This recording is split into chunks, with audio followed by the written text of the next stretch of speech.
Hi guys, எல்லோருக்கும் வணக்கம். இன்னைக்கு நம்ம பார்க்க போற ஒரு விஷயம்னா, வாசி யோகம் என்கிற யோகத்தை கத்துக்கிறதுக்கு குரு வேணுமா அப்படி ஒரு கேள்வி.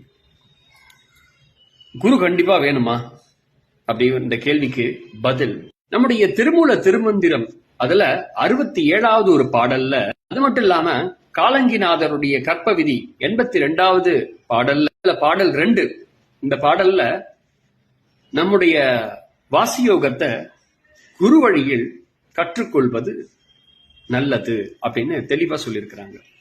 அது மட்டும் இல்லாம குரு வழியில் கிடைக்காத அப்படின்னா சித்தர்களோட பாடல் உங்களுக்கு உதவி பண்ணும் அப்படின்னு சொல்லி தங்களுடைய ரகசியத்தை சொல்றாங்க நம்முடைய சித்தர்கள்.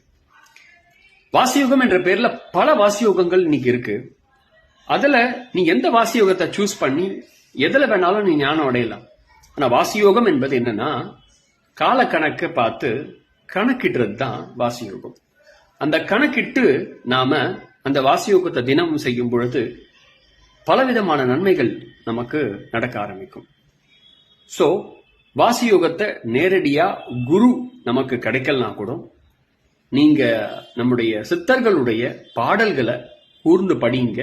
அது வழியா அவங்களுக்கு அது சொல்லித்தரப்படும் அப்படின்னு சொல்லி நம்முடைய சித்தர்கள் தன்னுடைய நூல்ல